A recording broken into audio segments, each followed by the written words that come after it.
Na Coruña houbo 21 veciños que estiveron nun campo de concentración nazi.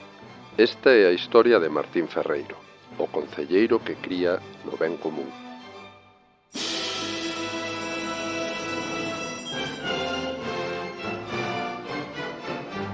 Participan neste podcast por orde de intervención Antonio Díaz Otero, Xosé Lois Martínez, investigadores, e Xosé Luís Alamán Ferreiro, neto de Martín Ferreiro.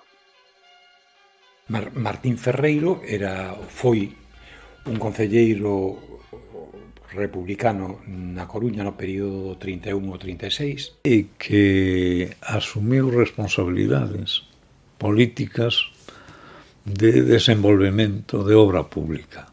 Era concelleiro de obras públicas. Martín Ferreiro Álvarez era o meu avó, era o pai da miña nai, non cheguei a coñecelo.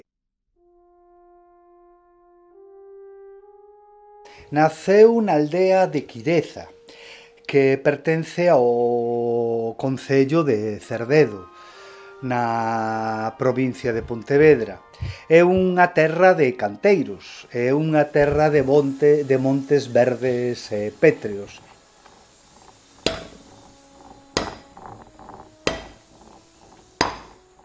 El era mestre de obras, promotor de obra civil, seu pai era canteiro e desde cativo enseñoulle as artes de ese oficio.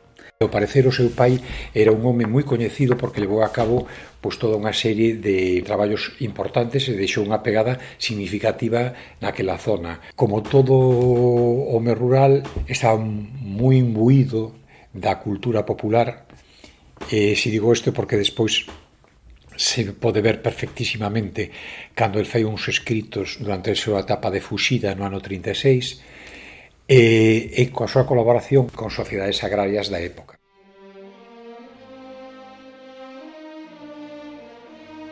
Sobre os campos de Europa reina o silencio fecundo da paz que chega. En Compiègne, os delegados de Francia, Gran Bretaña e Alemania, señores Foch, Wemis e Oberndorf, asinaron o armisticio que cesa as hostilidades en todos os frontes. O súbilo desenfrenado percorre as rúas das principais capitais de Europa. Este 11 de novembro de 1918 pasará por merecido dereito os anais da historia.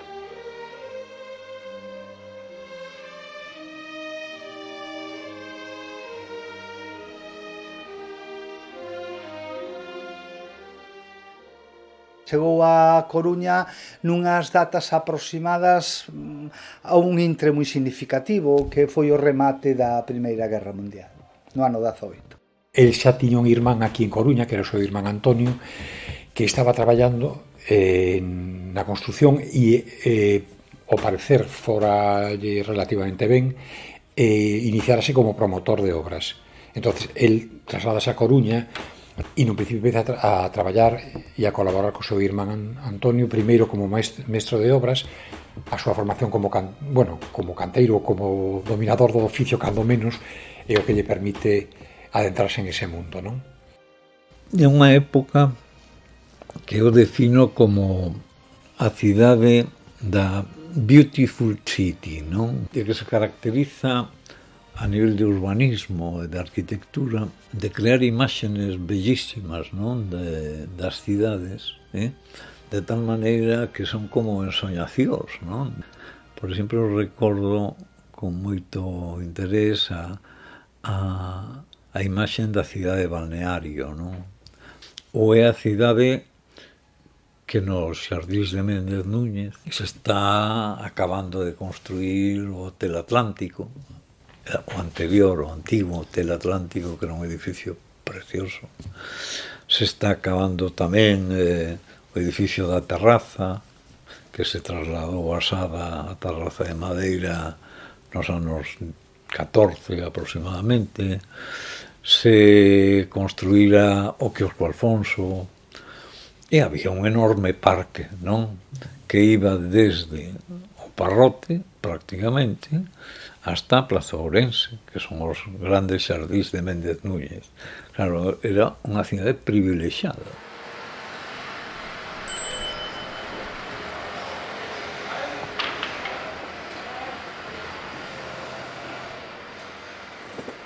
Pero había outra Coruña en ese momento, que é a Coruña donde se foi a vivir Martín Ferreiro, que era a Coruña da zona da estación, que era dos barrios periféricos, sea aí na Coiramia, sexa na zona da...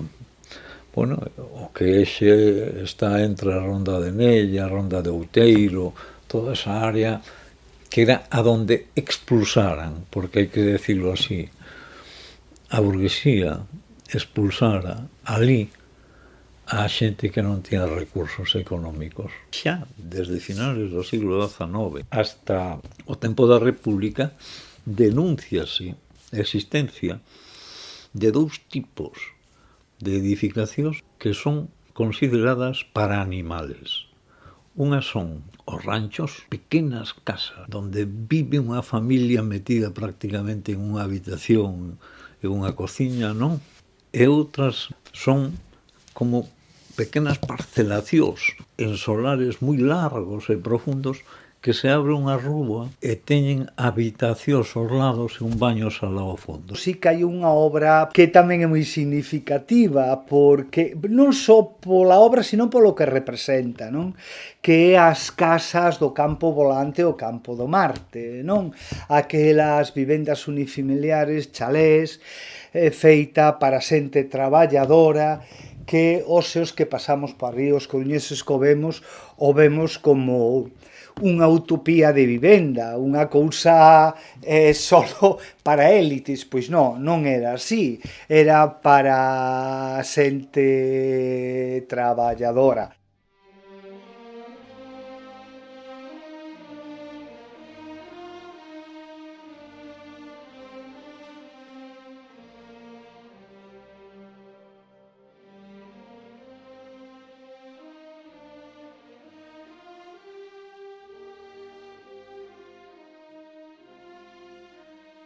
Hoxe xeralmente coñecido estimado o señor Ferreiro Álvarez, a quen nos complace traer a esta sección a modo de índice da construción na Coruña. O nome do señor Ferreiro vai unido ao nome mellora urbana popular de verdadeira importancia.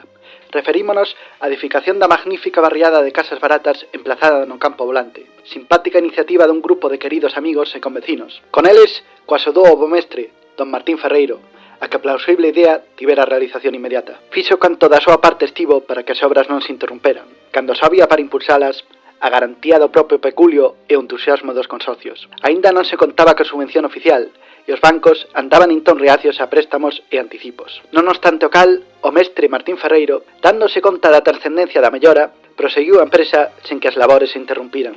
Así construiu 24 casas, que xa están levantadas e habitadas, e leva a cabo na actualidade 12 máis, que veñen a constituir en conxunto un alegre, respetable, hixiénico e vistoso núcleo urbán, produto enteiro da iniciativa popular.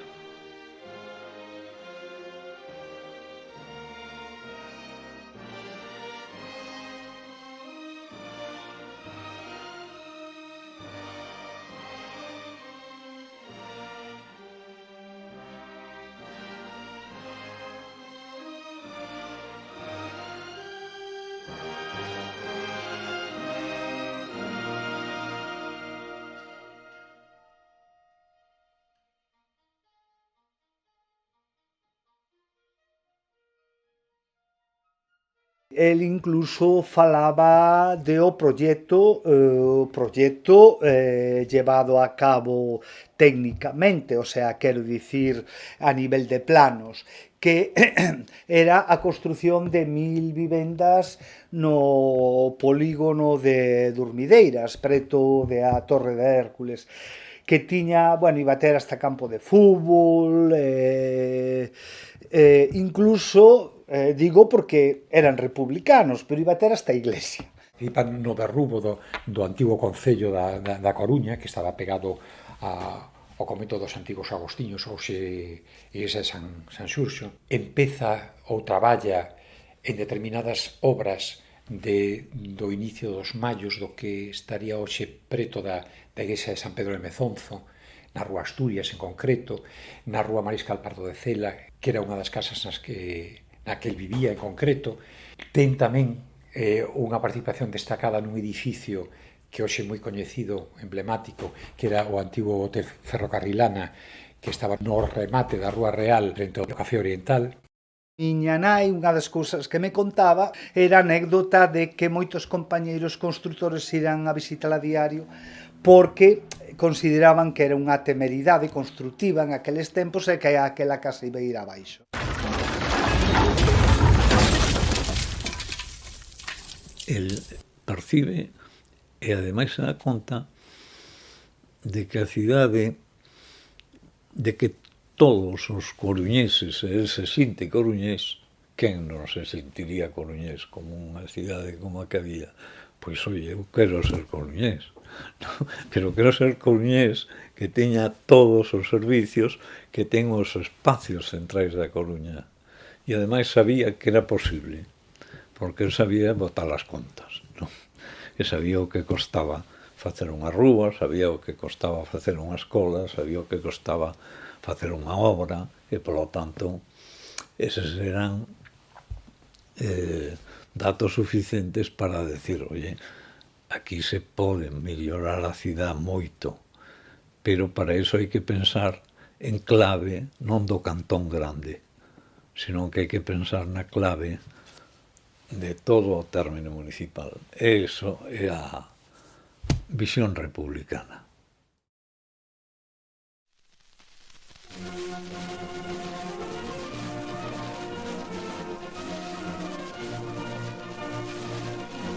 A Coruña, 15 de abril de 1931. Querido cuñado Bouzas, ayer solemnemente hemos proclamado la República en nuestro ayuntamiento. Desde la mañana estuvimos constituidos en Junta Revolucionaria en el Casino Republicano y a las 4:30 de la tarde partimos formados por la calle Real, los elegidos el domingo en las urnas. Los guardias, cuando pensábamos que nos cortaban el paso, saludaban militarmente nuestra bandera. El pueblo en masa nos aplaudía y abrazaba. No puedes darte una idea de lo grande del momento. Casi todos los concejales llorábamos de la emoción. Es un honor enorme ser concejal de la República. Aún estoy bajo la acción de los nervios y no puedo escribirte más. Palmira te dirá todo lo demás.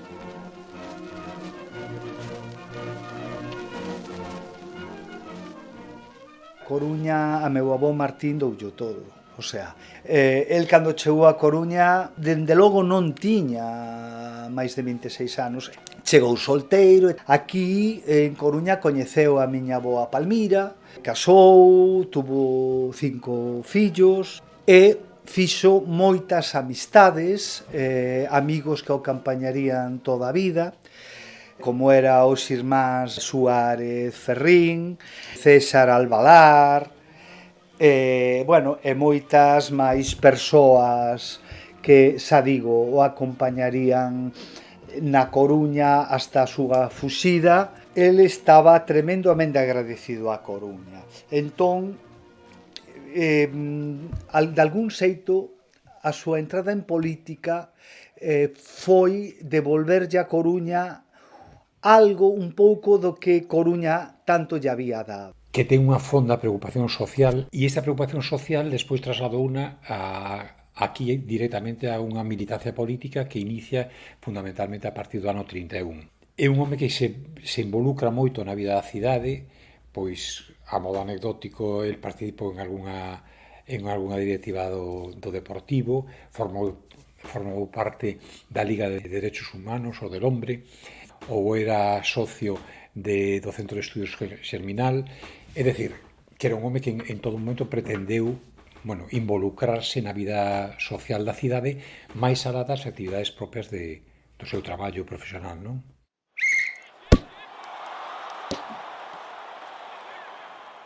El formou parte dun grupo que era a Unión Republicana, fora elixido inicialmente dentro das listas do Partido Radical Socialista, Republicano Radical Socialista, que trataba de unir fundamentalmente dúas cousas, que serían a defensa dos valores republicanos e a defensa dos dereitos individuais. E como concelleiro pretendeu, de alguma maneira, trasladar iso as súas propostas, non? O que querían era unha sociedade moderna e europea. Que era Europa? Europa era o ensino laico, Europa era, digamos, o acceso de clases medias e clases medias á universidade, e, polo tanto, a Coruña tiña que ter unha universidade ligada ao seu tecido empresarial, que era un tecido ligado ao comercio e ligado á obra pública. E aí estaba Martín Ferreiro. Entón, sí que súas ideas eran vanguardistas. Quero dicir, xa no Concello, as cousas que máis ou menos levou a cabo pois foi a municipalización dos servicios públicos básicos, como os cimenterios, a auga, a electricidade, cosas que hoxe podemos considerar como normais, pero daquela non o eran. Hai tamén, por exemplo, unha defensa dos sistemas de oposición para acceder aos cargos públicos dentro do Concello, en contra dos sistemas dos meritorios. Defende abertamente tamén a posta en marcha de procesos de indulto. É lo que dirá que haberá que aplicar no caso dos sancionados polo tema da Revolución de Asturias unha reposición nos seus cargos, indultándoos por entender que non se vulnerara todo isto. No ámbito da educación superior, a República, o goberno municipal republicano vai solicitar a creación na Coruña dunha universidade industrial e comercial, unha universidade donde se impartan títulos universitarios de comercio, non? De cuestións relacionadas que economía e que a construcción. Por exemplo, se fala da Escola de Aparelladores. Outra medida que vai apoiar vai ser facer do Castelo de San Antón, cedelo, para crear un acuario e un laboratorio de bioloxía mariña, entendendo que ali se podría montar pois, un centro de estudios do mar, das diferentes especies mariñas e demais. Vai apoiar a creación de unha escola de náutica e de pesca para a formación das xentes do mar, ou vai a ser o encargado de levar adiante unha serie de obras para mellorar o que despois foi o Parque de Santa Margarida. Mira, a cidade é un organismo moi complexo. É un organismo que modificar as súas pautas de comportamento é moi difícil e leva tempo. É dicir, non entras nunha concellalía e cambias a cidade. O golpe de Estado tronzou absolutamente todo, non só estes proxectos, sino a vida social, a vida económica e a vida cultural, que era importantísima tamén naqueles momentos.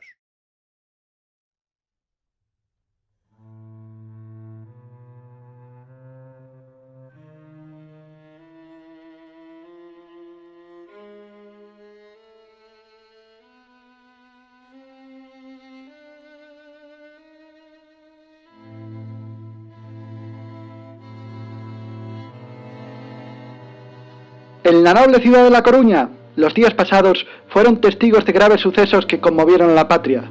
Desde los cantones hasta la plaza de María Pita alzáronse barricadas, resonaron sirenas y el estruendo de los cañones y paqueos quebró la calma habitual. La mañana del pasado lunes, 20 de julio, elementos marxistas y revolucionarios intentaron perturbar la paz de la ciudad, mas las fuerzas del ejército, actuando con decisión y lealtad a la República, tras declarar el estado de guerra, sofocaron rápidamente la resistencia armada en las calles infestadas de sediciosos. Los cabecillas del movimiento, parapetados en el gobierno civil, han sido detenidos y puestos a disposición de la autoridad militar. Hoy, con firmeza y disciplina, el orden ha sido restablecido y La Coruña retorna a la serenidad bajo la vigilancia del ejército, garante de la unidad y del porvenir de la patria.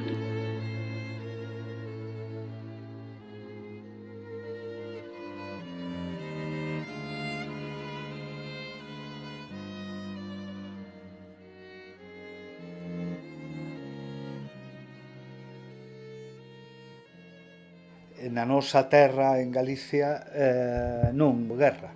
Falamos dun guerra civil, dun término do que eu non son moi partidario, non comparto. Eso o que foi un golpe de Estado. Non hubo un enfrentamento de irmáns con irmáns, como moitas veces dicen, non. Había xente que defendía o goberno constitucional e lexítimo da República e outros que, forzados polos militares, tiveron que defender o bando que eles chamaban nacional.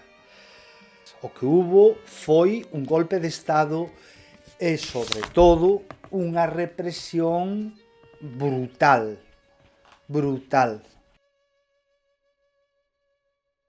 A Martín Ferreiro vai se acusar de ser a persona que facilita, dinamita aos obreiros que pretenden facer fronte aos levantados en armas, ao exército que se levanta en armas. Por que sospeitan del? Porque parece ser que ele era coñecedor de onde se guardaba a dinamita, que era a que se estaba usando nas obras do Parque de Santa Margarita, ao que antes me referín, e o que leva ali a unha serie de dirixentes obreiros para que carguen a dinamita e a trasladen ata a sede do goberno civil, daquela no que hoxe Teatro Rosalía de Castro, e con isto pretender facer frente aos sublevados.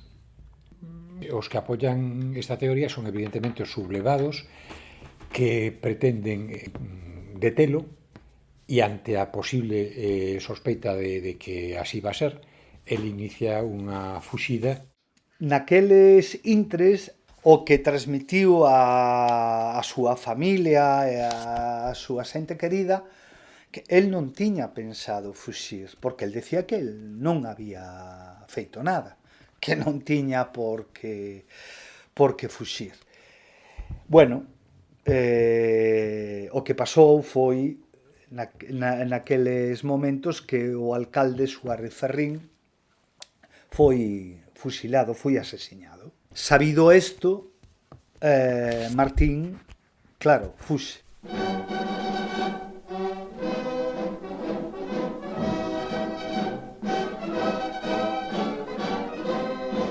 Hoy 24 de julio, de madrugada, ha sido aplicada la pena capital al exgobernador civil, don Francisco Pérez Carballo, al comandante de las fuerzas de asalto, don Manuel Quesada, y al capitán de las propias fuerzas, don Gonzalo Tejero. Auto de fe, a orillas del mar, para que el mar se lleve los restos de tanta podredumbre y miseria. La Falange está quemando montones de libros y folletos de criminal propaganda comunista y antiespañola, y de repugnante literatura pornográfica. A las 6 de la mañana de hoy, 31 de agosto de 1936, se ha cumplido la sentencia dictada por el Consejo de Guerra, celebrado los pasados días 26 y 27 de agosto en la audiencia coruñesa. Como consecuencia, fueron pasados por las armas don Manuel Guzmán García, el exalcalde don Alfredo Suárez Ferrín, don Joaquín Martín Martínez, don Francisco Prego Campos, don Manuel Masera Reinante y don Francisco Mazariegos Martínez.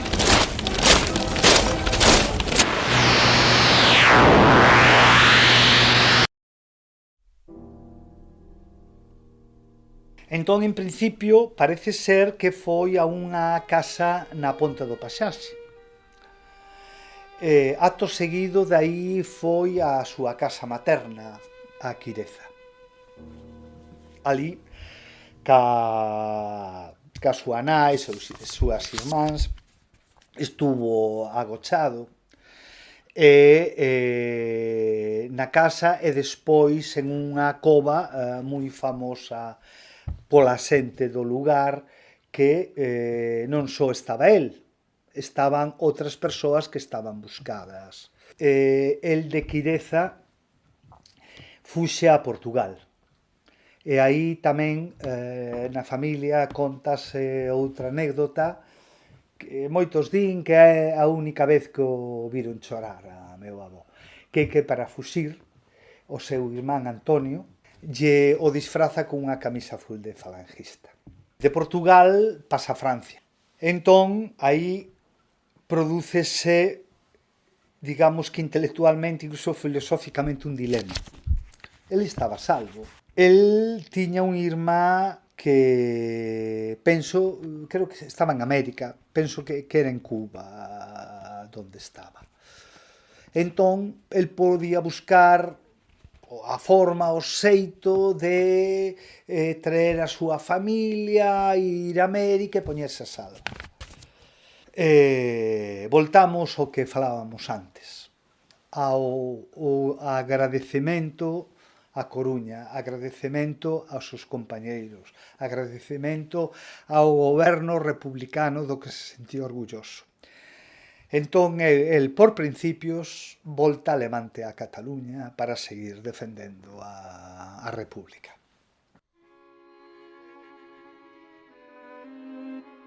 Parte oficial de guerra del cuartel general del Generalísimo, correspondiente al día de hoy, 1 de abril de 1939. Tercer año triunfal. En el día de hoy, cautivo y desarmado el Ejército Rojo, han alcanzado las tropas nacionales sus últimos objetivos militares. La guerra ha terminado. Burgos, 1 de abril de 1939, año de la victoria. El Generalísimo Franco.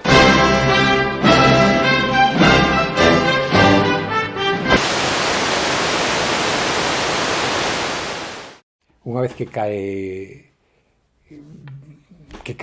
a frente catalán, el marcha para Francia e ten máis ou menos a mesma trayectoria que tiveron casi todos os republicanos que foxen por a fronteira francesa. É internado en un campo de internamento, tamén chamados moitas veces campos de concentración, en propiedade, e estes campos de internamento está en concreto no campo de Saint-Cyprien.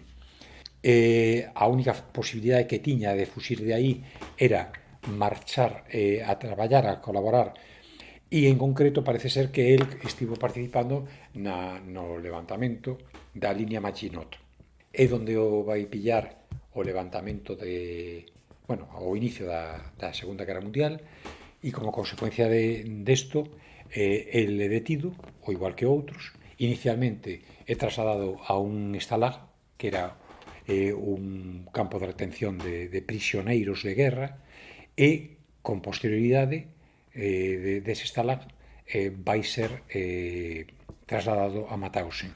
En Mauthausen está como un mes aproximadamente. O habían detido en xaneiro de 1941,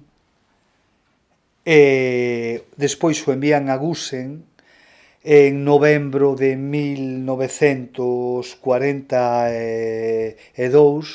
morre na compaña de compañeiros galegos como el, e as súas derradeiras palabras foron, según a testemunha de un deles: non voltarei a ver a miña Coruña.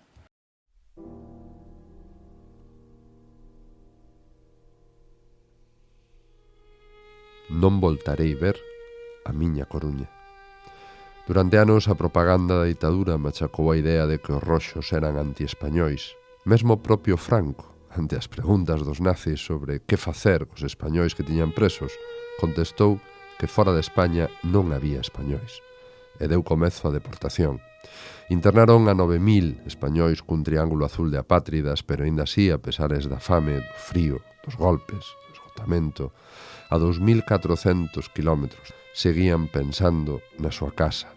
A familia de Martín Ferreiro permaneceu en España, foi desposuída de todas as propiedades, negaronlle o cobro de varias obras que aínda estaban por cobrar, e como cumio da humillación, chegoulles en 1942 unha multa de 25.000 pesetas pola responsabilidade política dun Martín que falecera case había un ano. Pero eles descoñecían a sorte do seu parente. Durante un tempo, Martín envioulles cartos facéndose pasar por outras persoas, pero coincidindo co apreixamento polos alemáns, esas cartas deixaron de chegar. Non foi ata 1945, cando xa liberados os campos, entraron en contacto con Adolfo Bregua Mouriño, outro coruñés supervivinte que coincidiu con Martín no inferno de Mauthausen. Envioulles 2 cartas relatando a morte de Martín, unha primeira tan dura que o mesmo Bregua pediulle a José Bouzas, cuñado de Martín, que non lle ensinara a muller e os fillos, e a outra, máis edulcorada, máis amable, que é a que escoitaredes agora. Señor don José Bouzas, muy señor mío, la presente tiene el objeto de poner en su conocimiento que tengo en mi poder su atenta carta, fecha 8 de enero, en la cual me pide usted una carta para poder enseñar a los hijos y a la señora de Martín Ferreiro de cómo fue la muerte de su cuñado.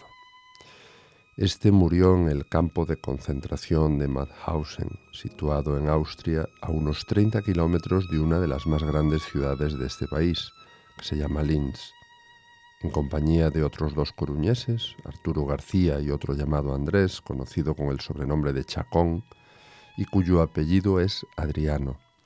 Martín pasó mucho tiempo conmigo, siempre estuvimos juntos, hasta el final. Yo lo quería casi como si fuera mi padre. Nada pude hacer para evitar el fatal desenlace que para mí fue muy doloroso, y solo pido que su mujer e hijos tengan resignación y calma, convencidos de que su marido y padre no hizo nunca daño a nadie. Todo lo contrario.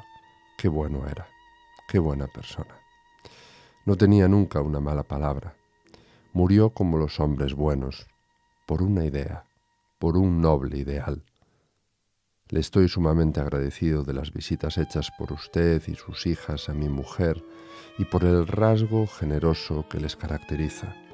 Si yo pudiese favorecerles en estos momentos, que yo no puedo hacer nada, como sería mi deseo, he mirado a ver si podía sacar un certificado que acreditase su defunción.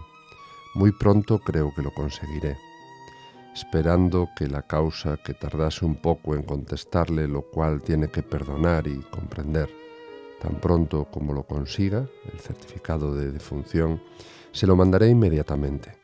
En todo lo que esté a mi alcance, me tiene a su disposición.